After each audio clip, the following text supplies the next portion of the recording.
ॐ विष्णुपादमिह कृष्णकृपैकमूर्तिं शब्दे परे च निपुणं जगदेकबन्धुं स्नेहाढ्यमिष्टचरणं वरदं नतानं तं शिलभक्तिकुसुमश्रवणं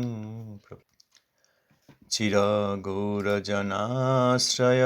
विश्वगुरुं गुरुगौरकिशोरकदासपरं परमादृतभक्तिविनोदपदं प्रणमामि सदा प्रभुपादपदं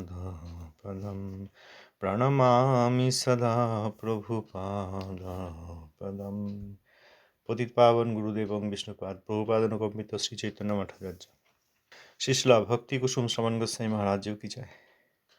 सभा सचल गुरु महाराज की जय। सभा सचल प्रभुपाद की जय। प्रभुपाद शिशला भक्ति सिद्धांत सरस्वती गोस्वामी ठाकुर जी की जय। अवधूत कुलोचरामणि शिला गौर सदास बाजी महाराज जी की जय। शिशला सच्चिदानंद भक्त ठाकुर महाराज की जय। श्री रूपानुगाचार्य की जय। भजनानंदी समागत भक्तवृंद की जय।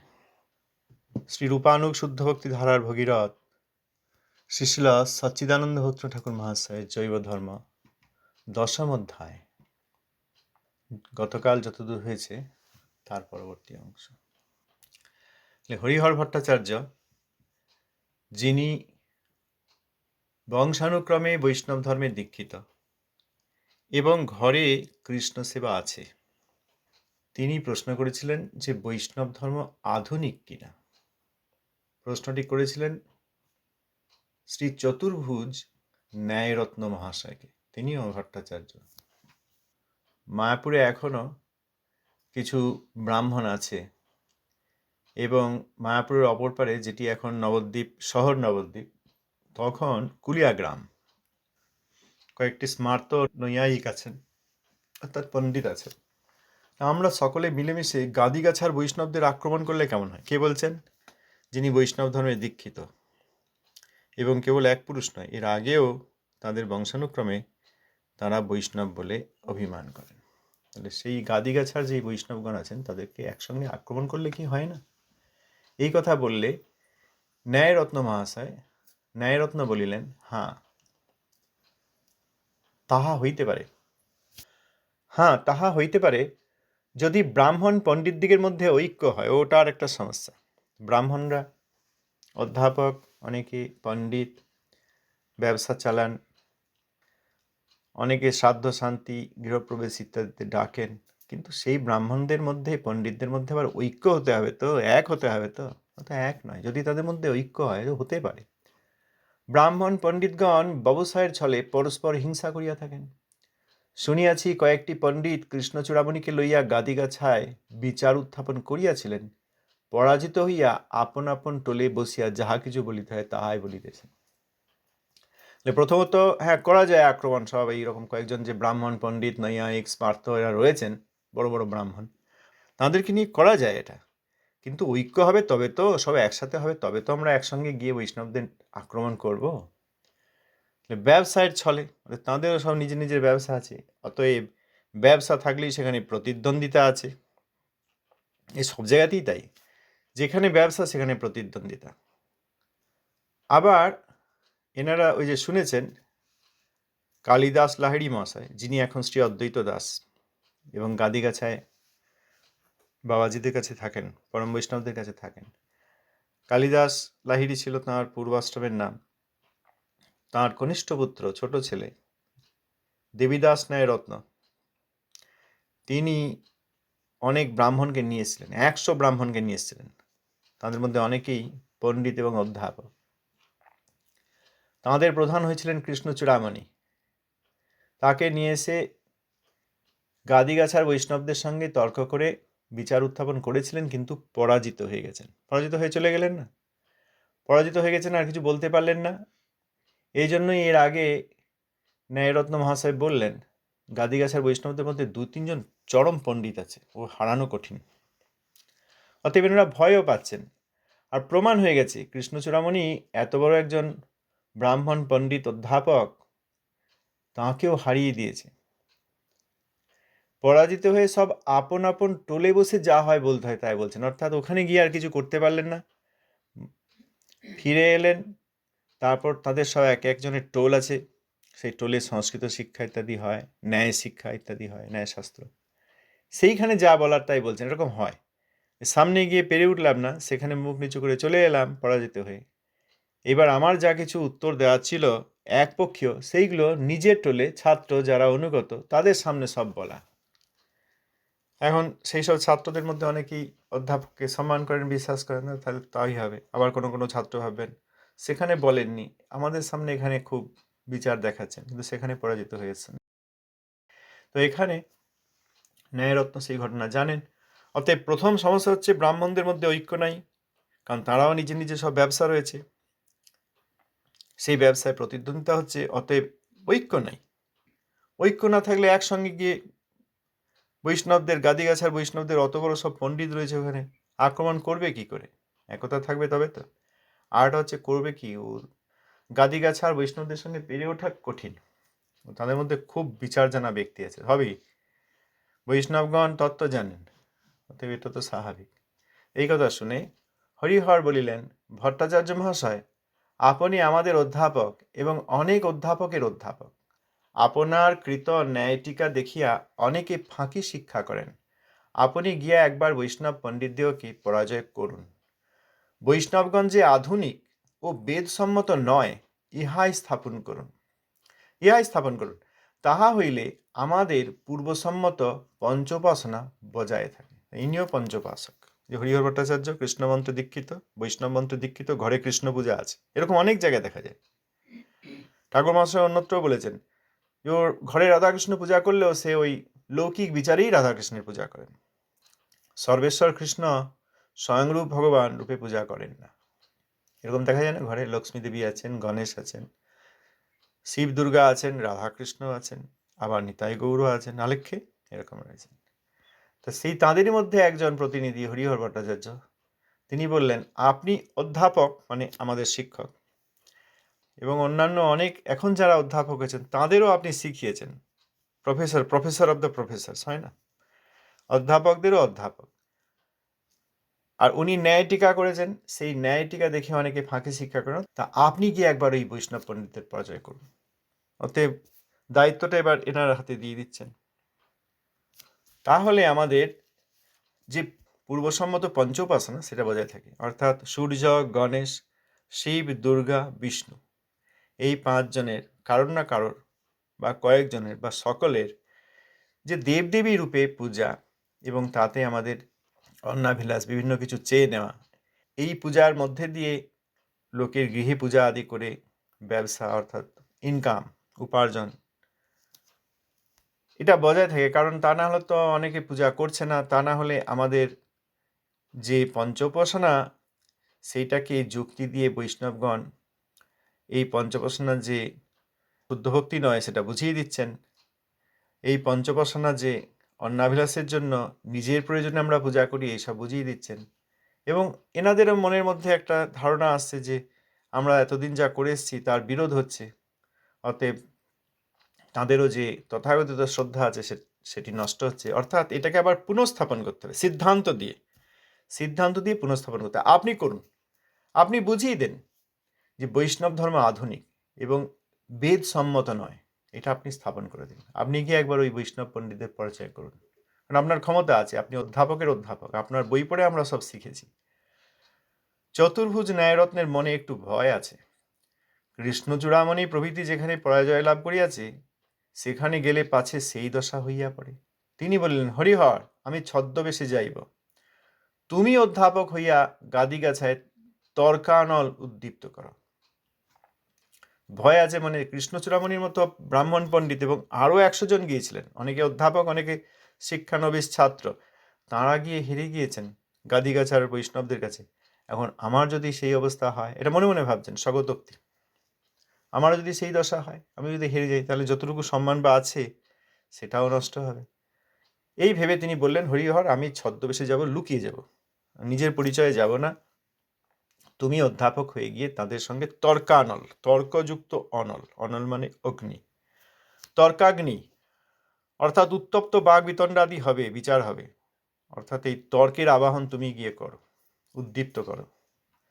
সেই কথা শুনে হরিহর বলিলেন, আমি অবশ্যই আপনার আজ্ঞা পালন করিব। আগামী সোমবারে বোম মহাদেব বলিয়া গঙ্গা পার হইব।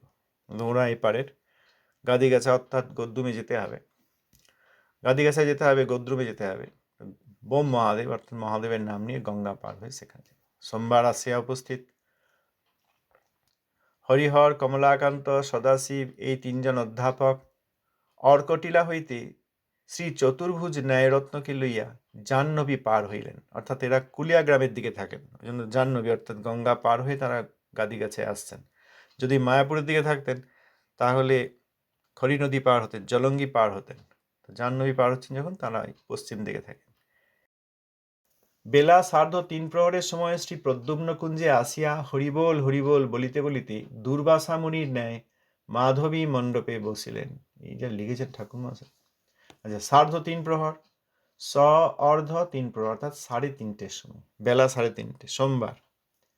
শ্রী প্রদ্যুম্ন কুঞ্জ, প্রদ্যুম্ন কুঞ্জ নাম হয়েছে কারণ প্রদ্যুম্ন ব্রহ্মচারীর শিষ্য শ্রী পরমহংস দাস বাবাজি, তাঁর ভজন স্থান, তিনি ভজন স্থানের নামটি গুরুদেবের নামেই রেখেছেন। সেই কুঞ্জে মাধবী মণ্ডপ, মাধবী মালতী মণ্ডপ বা মালতী মাধবী মণ্ডপ এরকম আমরা শুনে আসছি। তো গেলেন হরিবোল হরিবোল বলতে বলতে। কে গেলেন? হরিহর, হরিহর, কমলাকান্ত, সদাশিব, তিনজন। আর অর্কটিলা থেকে চতুর্ভুজ ন্যায়রত্ন অর্থাৎ 4 জন গেলেন। হরিহর আর চতুর্ভুজ ন্যায়রত্ন এনারা এর আগে কথা বলছিলেন, তারা যোগ করেছেন কমলাকান্ত আর সদাশিব, সব অধ্যাপক, ব্রাহ্মণ পণ্ডিত। তারা গেলেন হরিবোল হরিবোল বলতে বলতে। কারণ যদি ছলনা করতে হয় বৈষ্ণবদের সঙ্গে, তাহলে তো হরিবোল বলেই প্রবেশ করতে হবে। আর দুর্বাসা মুনির ন্যায়, দুর্বাসা মুনি এমনি ওনার অনেক ঘটনা আছে। তো দুর্বাসা মুনি এরকম বিভিন্ন স্থানে যান, হঠাৎই নিজের ইচ্ছায় যান, এবং যেখানে যান অনেক কিন্তু সাবধান হয়ে যান। এবারে দুর্বাসা মুনি আসছেন, যে কোনো সময় অভিশাপ দিলে সর্বনাশ। দুর্বাসা মুনির ন্যায় অর্থাৎ তাদেরকে কেউ আমন্ত্রণ করেননি। দুর্বাসা মুনিকেও আমন্ত্রণ করতে হয় না, তিনি মুনি, তিনি যদৃচ্ছা কমে নিজের ইচ্ছা করে নিজেই আসেন। সেরকম দুর্বাসা মুনির ন্যায়। এবং কি ধারণা নিয়েছেন, কি ভাবনা, তাদের মনের মধ্যে কীরকম যুক্তি রয়েছে, কি উদ্দেশ্য রয়েছে, এগুলো তো আর বলেননি, বলছেন হরিবোল হরিবোল বলে মাধবী মণ্ডপে এসে বসলেন। শ্রী অদ্বৈত দাস অর্থাৎ কালিদাস লাহিড়ী মশাই, যার পূর্ব নাম ছিল, শান্তিপুর থেকে শ্রী অদ্বৈত দাস বাহির হইয়া তাহাদিওকে অভ্যর্থনাপূর্বক পৃথক পৃথক আসন দিয়া বসাইয়া জিজ্ঞাসা করিলেন, আপনাদের আজ্ঞা কি? হরিহর বলিলেন, আমরা বৈষ্ণবদিগের সহিত কয়েকটি বিষয় আলোচনা করিতে আসিয়াছি। খুব ভালো কথা, তাহলে এসেছেন অদ্বৈত দাস, তিনি দেখলেন আমাদেরই মানে ওনারই গুরুদেব, ওনার গুরুদেব উনি স্বীকার করেছেন বৈষ্ণব দাসকে, যিনি পূর্বে মায়াবাদী সন্ন্যাসী ছিলেন, এখন কিন্তু মহাবৈষ্ণব। বৈষ্ণব দাস আবার শ্রী পরমহংস দাস বাবাজি মহারাজকে গুরুপদে বসিয়েছেন। তাহলে শ্রী পরমহংস দাস, শ্রী বৈষ্ণব দাস, আর ইনি হচ্ছেন শ্রী অদ্বৈত দাস, আগে কালিদাস লাহিড়ী। তাই অদ্বৈত দাস এলেন, এসে অভ্যর্থনাপূর্বক ওয়েলকাম করলেন, এসেছেন স্বাগতম। তারপর তাদেরকে এক একজনকে আসন দিলেন, দিয়ে বসলেন। বসানোর পর জিজ্ঞাসা করলেন, আপনাদের আজ্ঞা কি? দেখুন, আদেশ কি? বৈষ্ণবগণ কত দিনহীন তৃণাদবি শুনিচ, জানেন এনারা সব স্মার্ত ব্রাহ্মণ, ন্যায়শাস্ত্রের পণ্ডিত, ব্রাহ্মণ পণ্ডিত, এবং এনাদের মধ্যে শুদ্ধ ভক্তি নেই, তবুও এসেছেন, অতএব আজ্ঞা কি? এই আজ্ঞা কথার মধ্যে দিয়ে ঠাকুরমশাই এখানে যা বলেছেন, এর আগেও আমরা দেখেছি, যখন ওই ব্রাহ্মণেরা এসেছিলেন কৃষ্ণ চূড়ামণিকে নিয়ে গেছিলেন দেবীদাস ন্যায়রত্ন, তখনও কিন্তু তাদেরকে বলেছেন, ঠিক আছে আপনারা যা আদেশ করবেন আমরা সব শুনবো, তবে আমরা কোনো কথা বলবো না। কারণ কথা বলবো না, আপনারা এসেছেন অতিথি, একমত তো হবেন না ব্রাহ্মণরা, অতএব আপনারা যা আদেশ করবেন সেটি শুনবো। আর তারা বিতর্ক ভালোবাসেন না, এই জন্য আজ্ঞা বলে তাদেরকে সম্মান, এটা বাহ্যিক ব্যবহার। স্মার্ত নৈয়ায়িক ব্রাহ্মণরা আজ্ঞা করবেন আর বৈষ্ণবগণ পালন করবেন, তা তো আর হয় না। কিন্তু এটা ব্যবহারিক সম্মান, যাতে তারা এসে অযথা বিতর্ক করতে না পারেন, সময় নষ্ট না করেন, এই জন্য সম্মান দিয়ে বললেন, আপনাদের আজ্ঞা কি? হরিহর উত্তর দিলেন যে আমরা বৈষ্ণবদের সঙ্গে কয়েকটি বিষয় আলোচনা করতে এসেছি। উদ্দেশ্য বললেন। অদ্বৈত দাস উত্তর দিচ্ছেন, অদ্বৈত দাস বলিলেন, অত্রস্থ বৈষ্ণবগণ কোনো বিষয়ে বিতর্ক করেন না, তবে যদি আপনারা কোনো কথা সরল রূপে জিজ্ঞাসা করেন তবে ভালো। সে দিবস কয়েকটি অধ্যাপক জিজ্ঞাসার ছলে অনেক বিতর্ক করিয়া শেষে মনে মনে কষ্ট পাইয়াছিলেন। আমি পরমহংস বাবাজী মহাশয়কে জিজ্ঞাসা করিয়া উত্তর দিব, এই বলিয়া বাবাজী মহাশয় কুটিরে প্রবেশ করিলেন।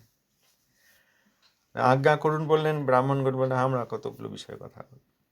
বুঝতেই পারলেন কতগুলি বিষয়ে কথা বলবো, অর্থাৎ এনারা তো আর একমত হবেন না, এনাদের অন্য মত,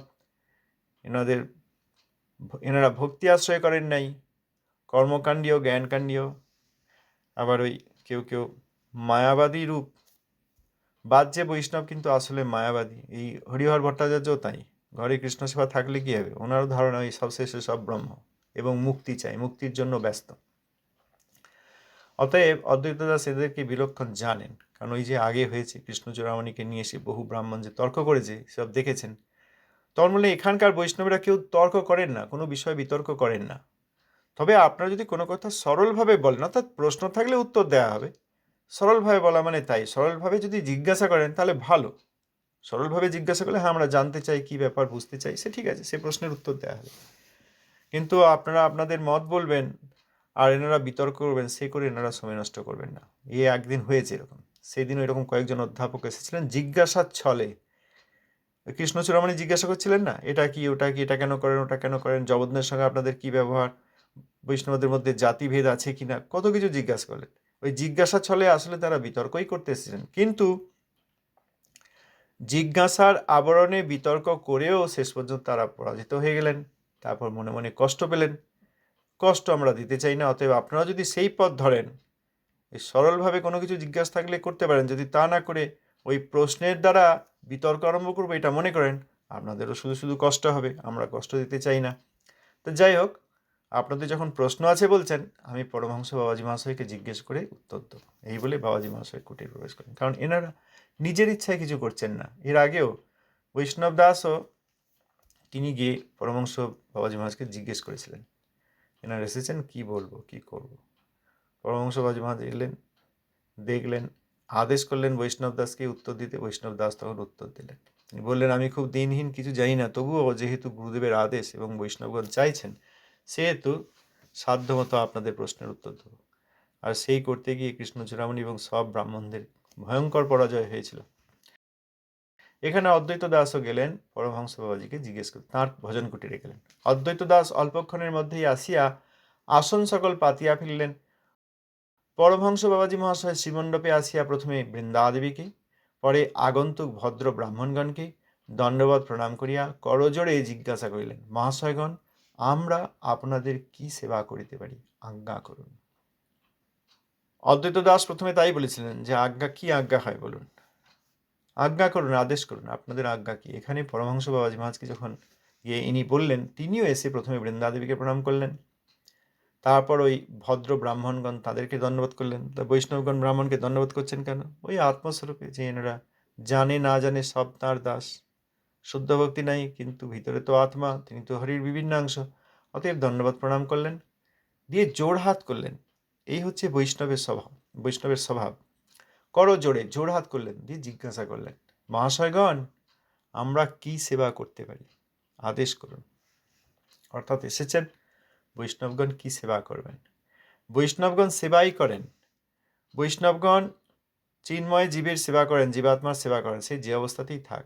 সেবা করেন মানে এইরকম নয় যে পা ধুয়ে দেন ইত্যাদি, যেগুলো আমরা সেবা মনে করি, সেই রকম নয়। সেবা অর্থাৎ সেই জীবাত্মা কিভাবে শাস্ত্রযুক্তির দ্বারা তত্ত্ব জানতে পারে এবং বদ্ধাবস্থা থেকে মুক্তাবস্থা লাভ করে হরিভক্তি করতে পারে, এই হচ্ছে আমাদের সেবা।